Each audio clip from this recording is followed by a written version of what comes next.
Bonjour à tous, bienvenue sur SVM6, donc cette vidéo numéro 6 pour faire la synthèse des commentaires qui me sont faits au sujet de l'impression 3D avec Blender,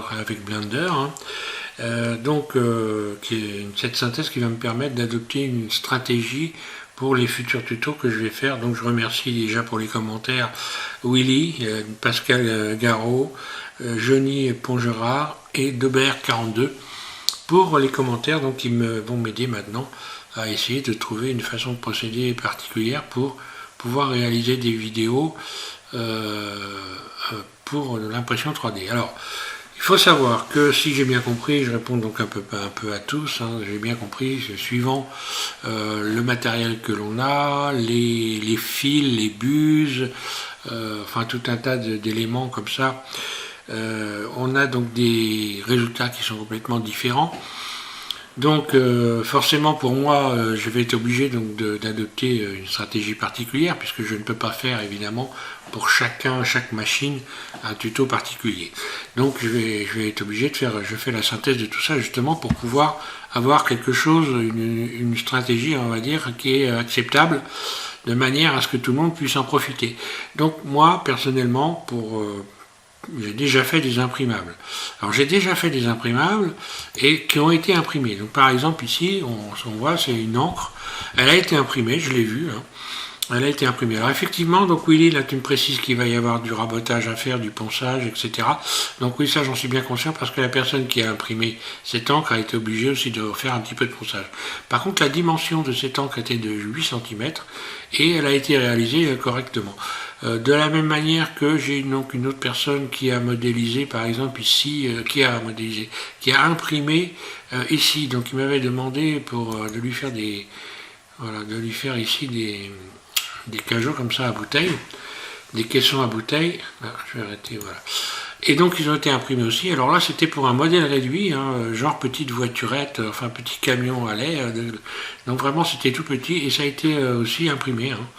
Donc voilà, donc je m'aperçois que par rapport aux commentaires, bon, et suivant les machines, on a des résultats complètement différents.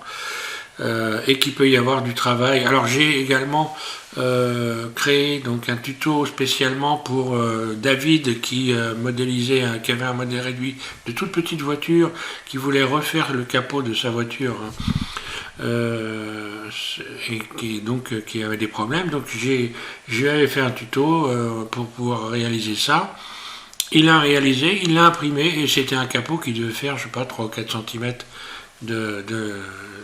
en longueur et en largeur, quelque chose comme ça quoi.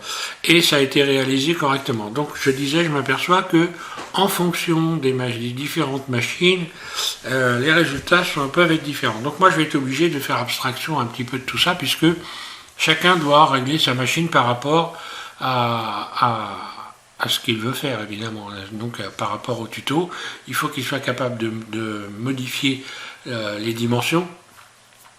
Voilà, donc là, parce que là, apparemment, les dimensions, suivant les machines, ça peut poser des problèmes. Donc je pense que je vais être obligé de faire en sorte que chacun règle sa machine par rapport à ce qu'il doit faire. Donc moi, je vais être obligé de faire un truc à peu près dans la moyenne. Grosso modo, je ne vais pas faire des objets trop petits, pas des objets trop grands. Donc je vais aller dans la moyenne. Et surtout, ce que je vais faire, je vais expliquer à chaque fois qu'il faut donc régler les dimensions, il faut savoir régler les dimensions, donc utiliser Blender pour pouvoir modifier les dimensions et les adapter à sa propre machine. Donc voilà, je vais partir dans ce sens-là, que ça soit pour tout, pour l'impression, parce qu'autrement je ne pourrais pas faire de choses sérieuses, de tutos sérieux. Voilà, autrement, franchement, ce ne serait pas possible. Alors autrement, dans les commentaires, alors, évidemment, il est important de continuer donc à mettre des commentaires suivant les différentes machines que vous possédez les uns les autres. Alors ceci dit, ce qui pourrait être intéressant, je pense, c'est dans les commentaires sous les vidéos de mettre pour info. Par exemple, voilà, vous avez envie de dire quelque chose, de parler de votre machine, de différentes choses, et vous voulez donc laisser une info pour tout le monde, pour toutes les personnes qui veulent les lire, et que ça intéresse, et bien voilà, vous pouvez tout simplement, au lieu de mettre Eric, bonjour, etc., vous mettez tout simplement pour info, et puis vous écrivez ce que vous avez envie d'écrire, il n'y aura pas de problème. Donc je pense que ça va aider aussi. Alors autrement, je voulais parler d'un autre sujet.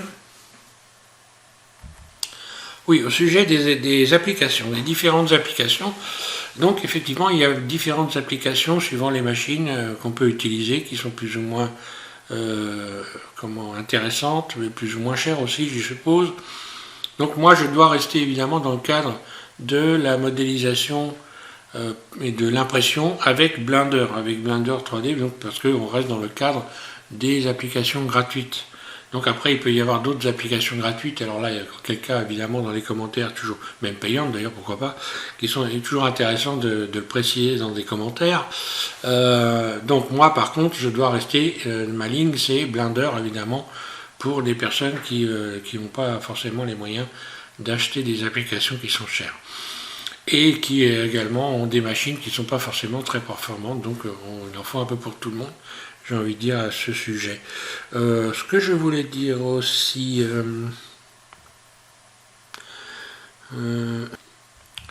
donc Pascal Garot, je te confirme, le prochain tuto je le fais sur un assemblage tenon et mortaise, donc enfin tenon et en queue d'aronde, assemblage à queue d'aronde, pardon, assemblage à queue d'aronde multiple. Donc je vais le faire pour le prochain tuto pour pouvoir être imprimé. Donc voilà, je vais préciser donc à chaque fois dans les tutos que les dimensions sont donc à revoir par rapport au matériel. Hein. Et puis donc voilà, pour les écarts, donc je vais forcément tenir compte de vos appréciations. Hein. Donc à chaque fois, je serai obligé aussi de dire, de préciser que chacun doit apprécier les écarts. Par contre, chacun doit savoir comment faire. Donc là, à chaque fois, je vais expliquer comment faire pour avoir les bons écarts entre les tenons et les mortaises pour les assemblages. Voilà, les différentes choses. Voilà. Donc moi je ferai des tutos avec des dimensions moyennes et puis je vais tenir compte de, on va dire, 0,5 mm en ce qui concerne l'écart entre le tenon et la mortaise. Et puis chacun verra par rapport à sa machine, hein, parce que là, autrement je pourrais pas faire des tutos sérieusement avec Blender. Donc voilà, pour ce qui est de la stratégie, je vais adopter. Donc vous m'en parlez, pour ceux que ça intéresse. Hein. Est-ce que j'adopte la bonne stratégie? Est-ce que je peux voir les choses différemment? Voilà, si vous avez des idées particulières, ben évidemment ça m'intéresse, puisque là j'ai essayé de développer quelque chose un peu spécial qu'on ne voit pas forcément partout, hein, surtout pour Blender.